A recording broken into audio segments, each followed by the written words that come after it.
Masih bersama saya Adini dan kembali kami sampaikan berita Padang hari ini.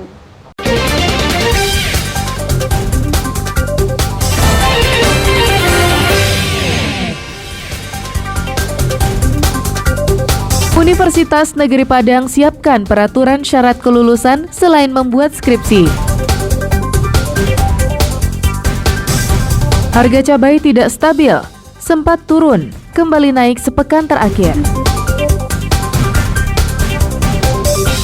3 wanita cekoki seekor kucing dengan minuman keras.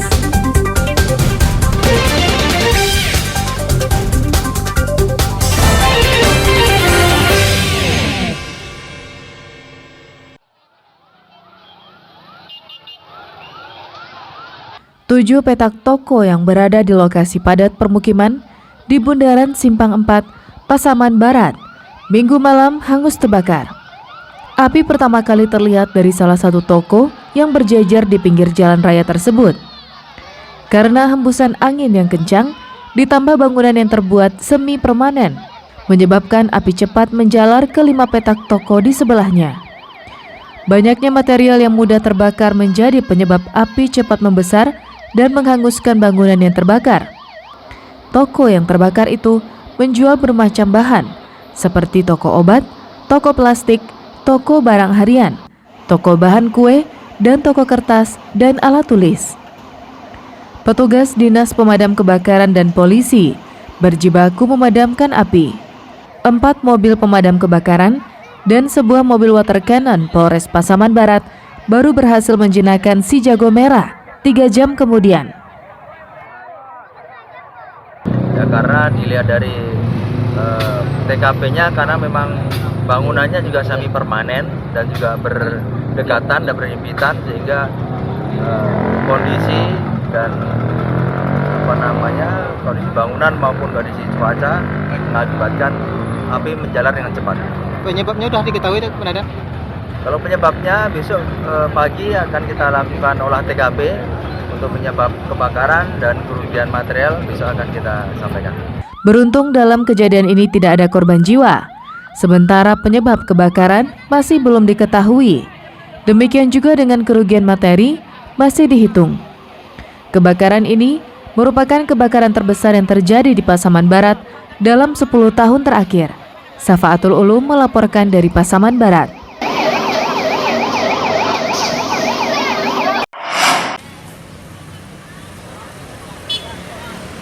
Universitas Negeri Padang menyambut baik peraturan Menteri Pendidikan Kebudayaan Riset dan Teknologi nomor 53 tahun 2023 yang salah satunya mengatur tentang tidak lagi wajib membuat skripsi sebagai salah satu syarat kelulusan di strata sarjana. Menurut Rektor UNP, peraturan Menteri ini bersifat sangat adaptif dan sangat fleksibel karena mudah diterapkan dan disesuaikan dengan kondisi yang ada. Rektor akan menerapkan peraturan Menteri tersebut yang disesuaikan dengan karakteristik pencirian program studi masing-masing. Menurut Rektor UNP, Ganefri, ada program studi yang mengedepankan skill dan keterampilan dalam memecahkan masalah mengikuti kaidah-kaidah ilmiah yang bisa dinilai sebagai pengganti skripsi. Apakah ini bertentangan dengan SNDikti yang ada? Tidak, malah ini mensupport.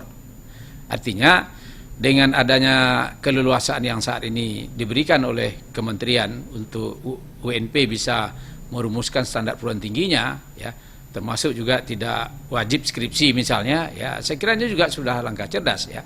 Artinya kami UNP nanti kita sesuaikan dengan karakteristik pencirian dari prodi masing-masing. Ada mahasiswa UNP yang mendukung sepenuhnya penerapan tidak wajib membuat skripsi karena dianggap menghambat kelulusan. Namun ada juga yang tidak tahu apa yang harus dikomentari karena masih berstatus mahasiswa baru.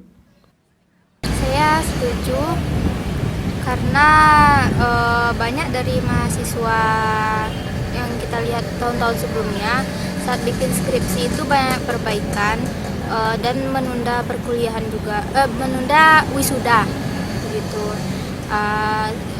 Selain dari segi keuangan yang habis gitu kan, jadi skripsi ini seperti menunda wisuda. Kan saya masih mahasiswa baru nih Pak di Universitas Negeri Padang. Soalnya saya juga belum mengalami, maksudnya belum mencoba apa itu skripsi, jadi saya masih bingung untuk komentar lebih lanjutnya gimana, soalnya saya nggak berkecimpung atau belum ikut serta dalam menyusun skripsinya. Mahasiswa UNP boleh memilih untuk membuat skripsi, mau membuat proyek desain, mau membuat penelitian, mau menggarap proyek riset bersama dosen, atau membuat sebuah karya seni. Semuanya dibebaskan oleh universitas. Laude Juhardio Anse melaporkan dari Padang.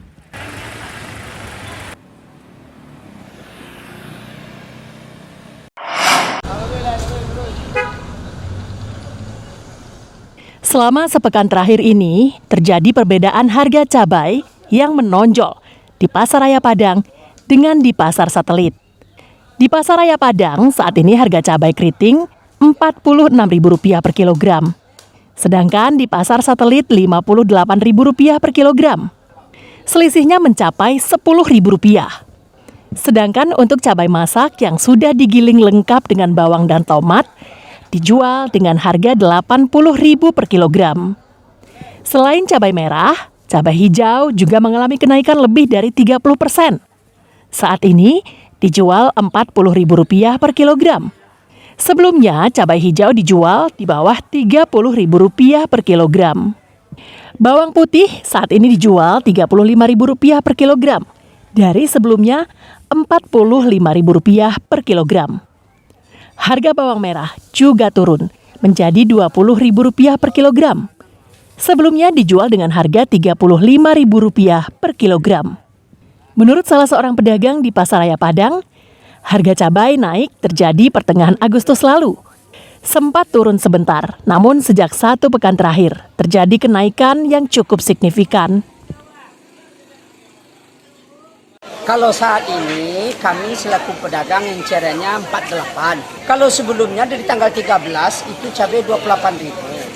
Sudah itu cuaca tidak mendukung seluruh Indonesia, termasuk Kerinci, Solo, Payakumbuh. Jadi orang-orang itu tidak ada ladang, cenderung menurun. Nah, artinya kalau makannya menurun itu, ya kalau orang beli cabai setengah kilo ngapain ke pasar? Nah, jadi dia belanja di pasar-pasar kredit atau di rumah-rumah yang terdekat. Melonjak. Harga cabai nambah. Berapa sekarang Ibu? Sekarang Jawa 58 dari 48. Sudah berapa lama naiknya nih Bu? Lebih kurang 5 hari ini. 5 hari. Iya. Terus konsumennya gimana nih Bu? Konsumen merosot. Jauh ya Bu ya? Iya. Berapa persen Bu? Sekitar 50%-an ada.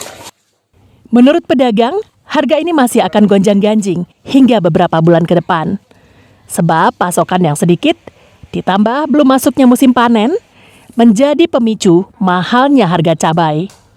Robi Ham melaporkan dari Padang.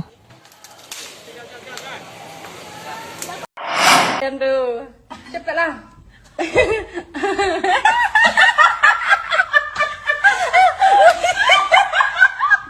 Dengan bangga, wanita ini mendokumentasikan tingkah teman sekamarnya yang mempermainkan kucing. Mulai dari merecokinya dengan minuman beralkohol, mengayun-ayunkannya, hingga membanting ke kasur. Mereka melakukannya dengan riang gembira. Video tersebut diunggah di media sosial. Unggahan tersebut dikomentari dengan pedas oleh warganet dan dalam waktu singkat dibanjiri ribuan komentar dan ditonton ribuan kali. Sejumlah wanita dari komunitas pecinta kucing menggeruduk tempat tinggal ketiga pelaku di daerah Parak Laweh, Kecamatan Lubuk Begalung pada malam Minggu. Usai dinasehati dan diberikan pengarahan, akhirnya ketiga wanita tersebut meminta maaf dan membuat surat pernyataan tidak akan mengulangi perbuatan serupa. Penyelesaiannya mereka membuat surat pernyataan bahwa mereka tidak akan mengulangi perbuatan seperti itu lagi, tidak akan mengadop kucing dalam bentuk apapun dengan alasan apapun lagi. Kemudian mereka membiayai biaya pengobatan kucing ini ke dokter hewan beserta dengan transportasinya, karena kucing ini habis dicekoki soju itu harus diperiksa ke dokter hewan bagaimana kondisi ginjal, bagaimana kondisi hatinya. Sedangkan kucing jenis Persia medium berumur sekitar 4 bulan tersebut akan dibawa ke dokter hewan untuk diperiksa kesehatannya. Semua biayanya akan ditanggung oleh para pelaku. Alfi melaporkan dari Padang.